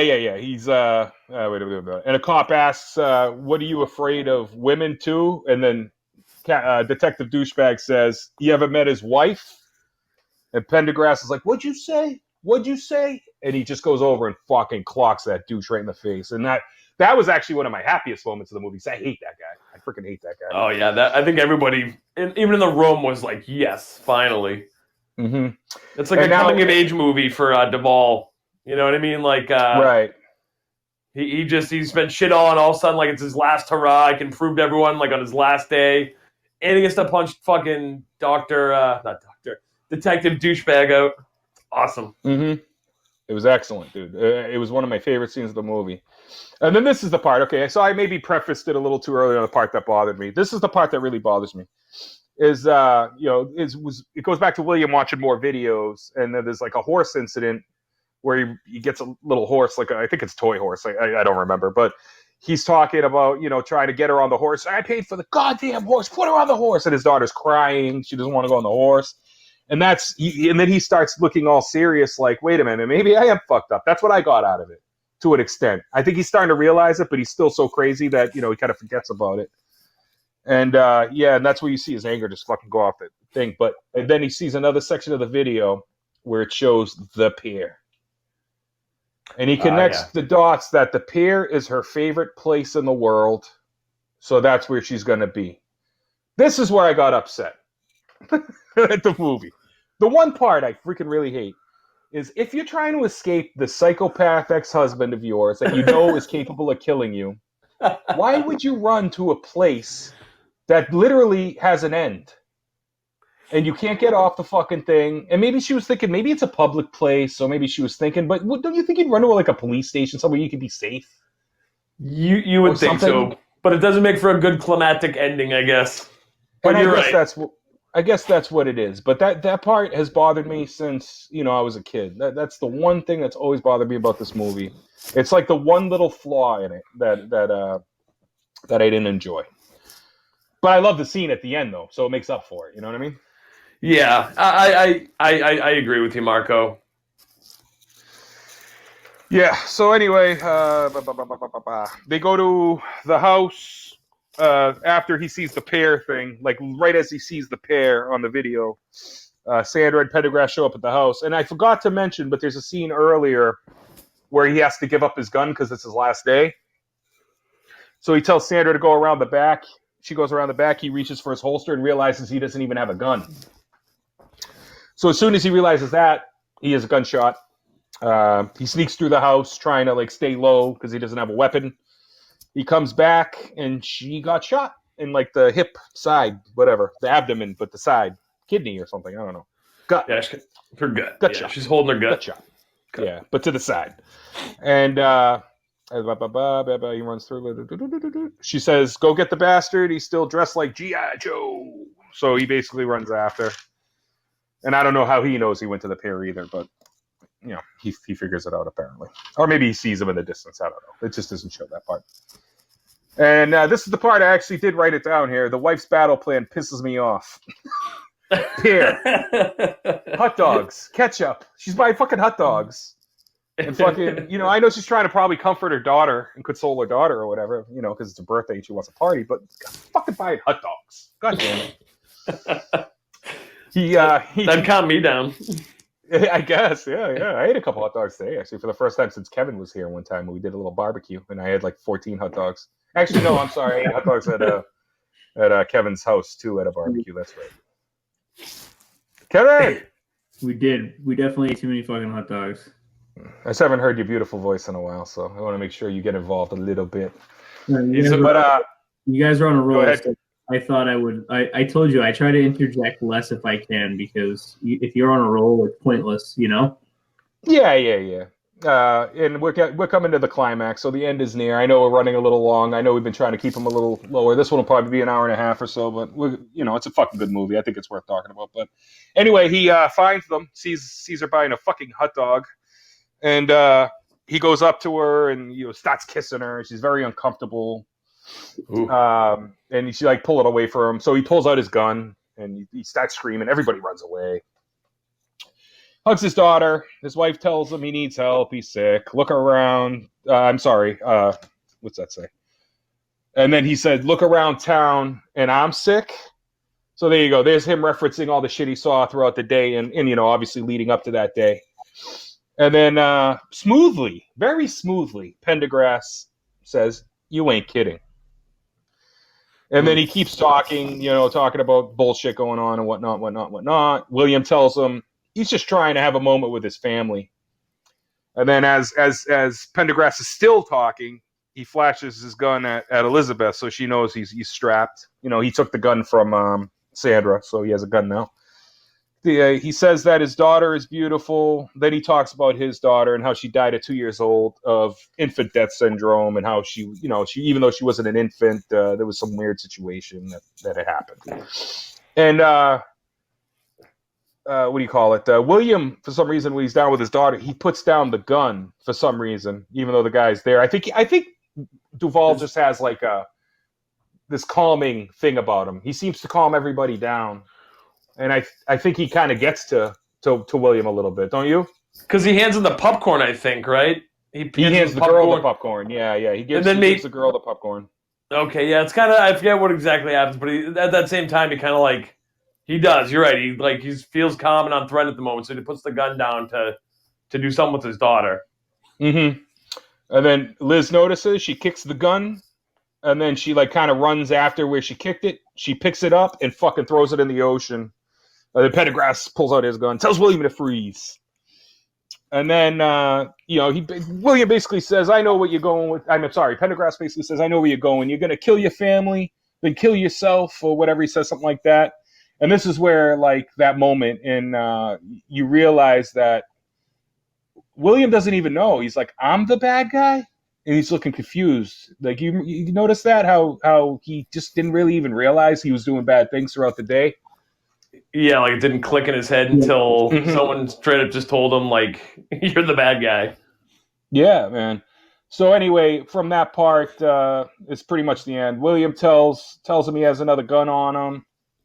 He asks if he wants to draw on, he says on 3, and then I forget, Duvall's just screaming at him, make the right choice, or what was he say? Something like that. Well, because he tells him, he's like, you don't want to watch your daughter grow up, and William says, just shoot me now, kind of, and my kid will get the insurance money. He's like, you don't want to see her grow up? He's like, from behind bars, I don't think so.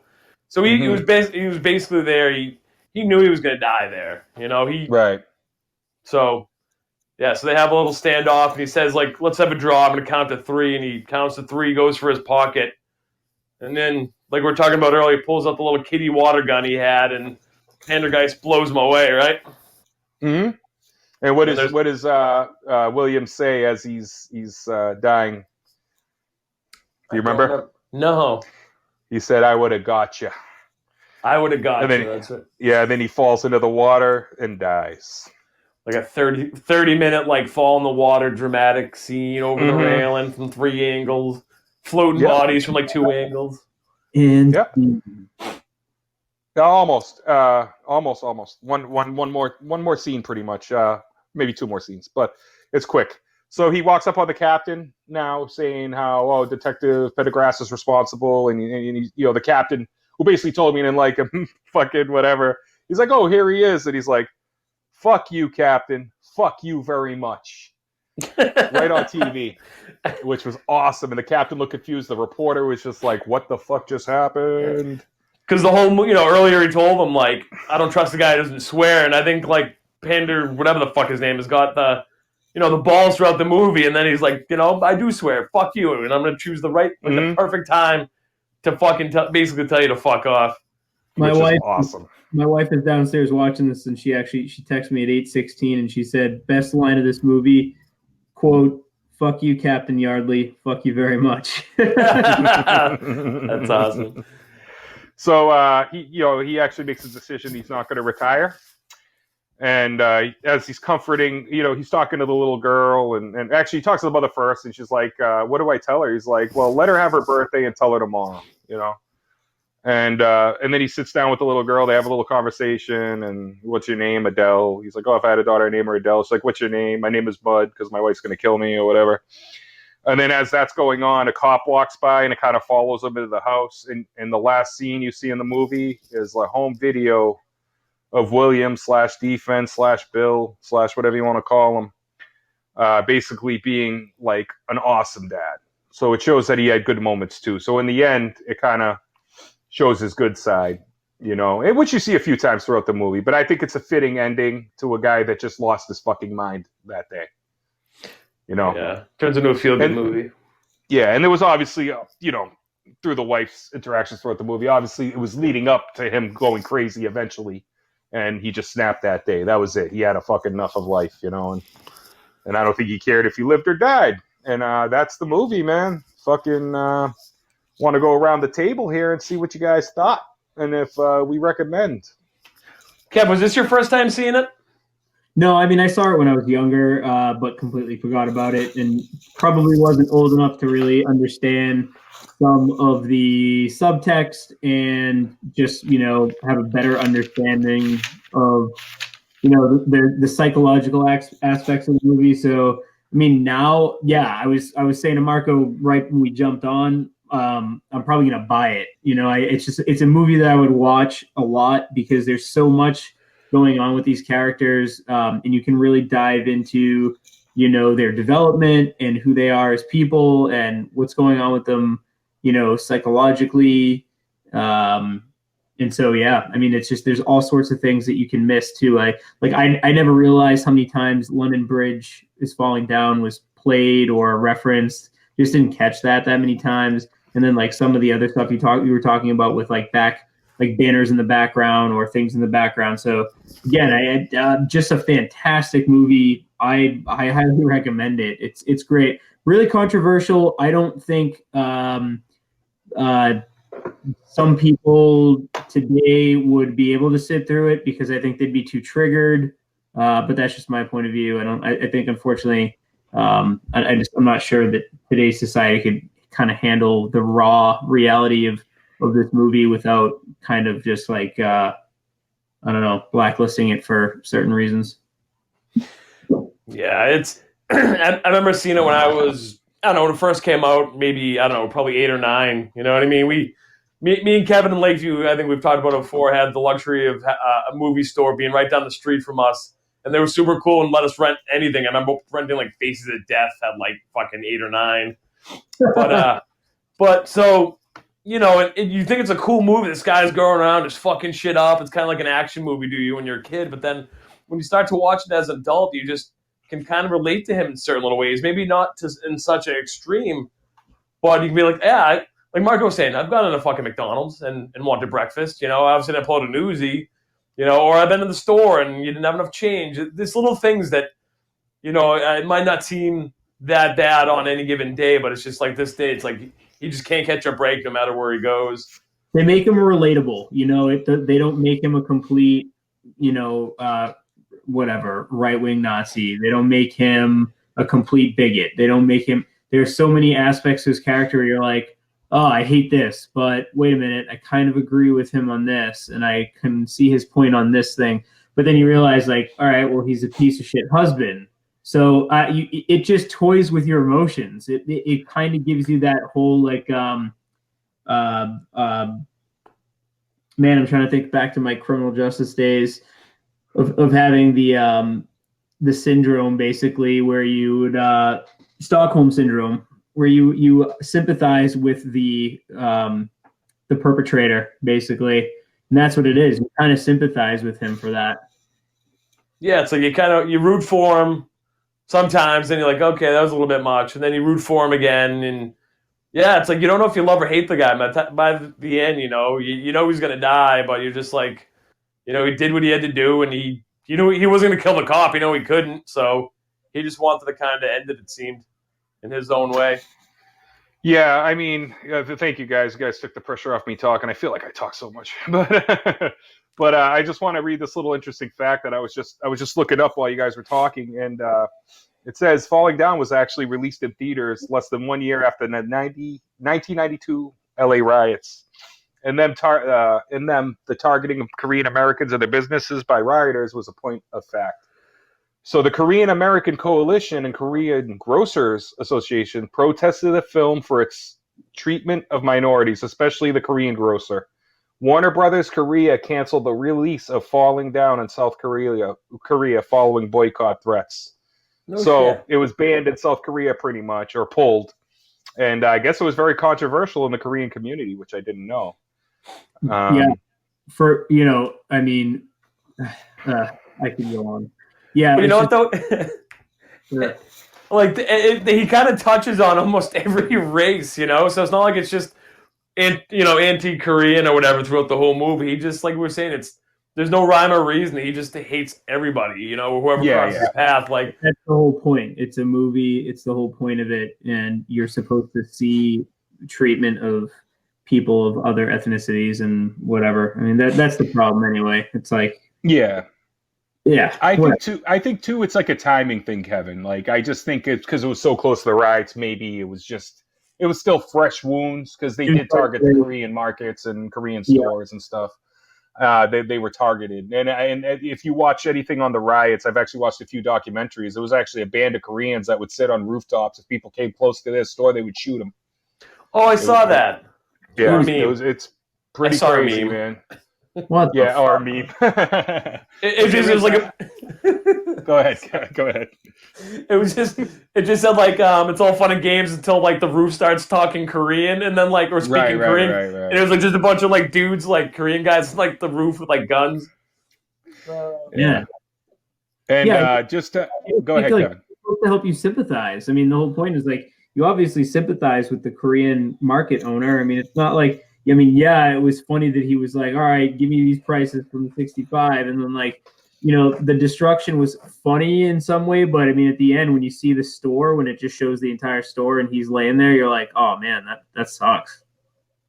It's not like you don't sympathize with what happened. But, hey, it is what it is. I get it. Sometimes, unfortunately, people can't look. It's just art, but people can't see it for art, because we're all Satanists because we listen to metal, so. Yeah. And I just want to say, I really have nothing to add. I mean, I chose this movie because it really is one of my favorite movies. It's just, I think I've seen it so many times. Like when I was talking about that pier scene being a flaw, I just think it's just something I've seen so many times that it just really sticks out to me. But aside, dude, it's a small thing to me. I think this movie's almost perfect for its time, especially. And I can really relate to the character. Obviously, I'm not going to go off the deep end and start shooting people and shooting bazookas and killing fascists and stuff, but it just takes me to a time and a place. I really know. I understand where the guy's coming from. Now, yeah, of course he does it in an extreme way, and I want to thank before we're going to go off in a couple minutes, but I want to thank Kevy, which I think is cousin Kevin, I believe.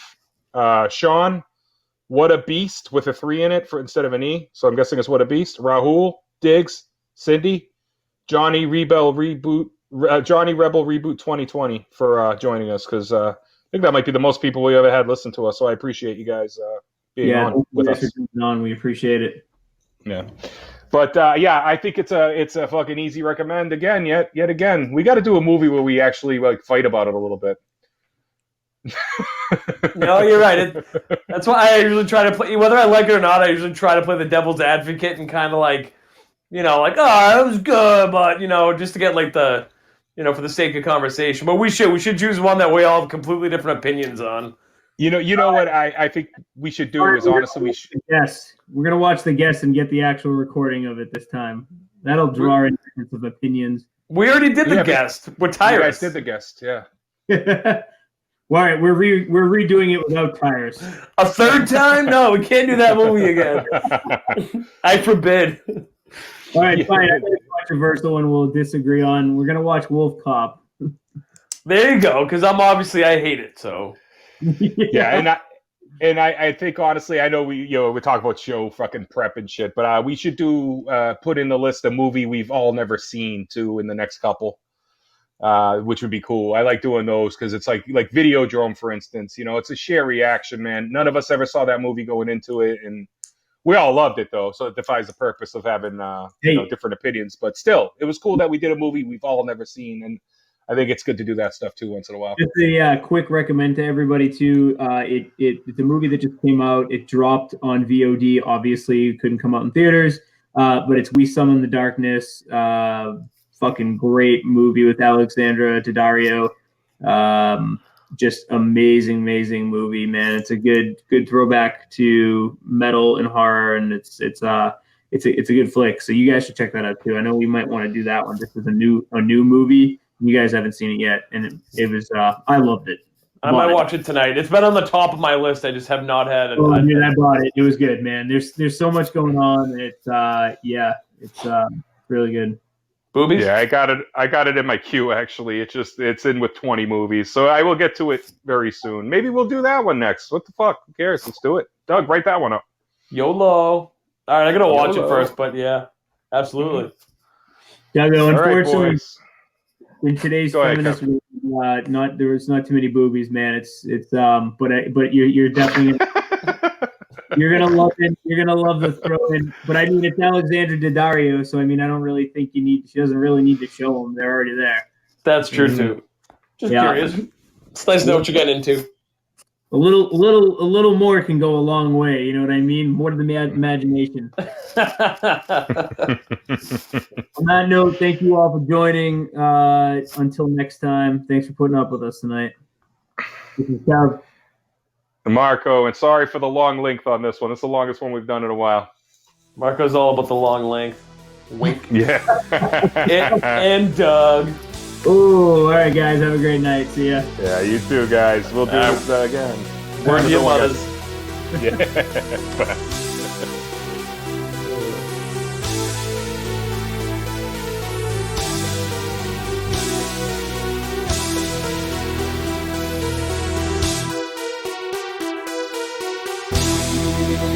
Thank you.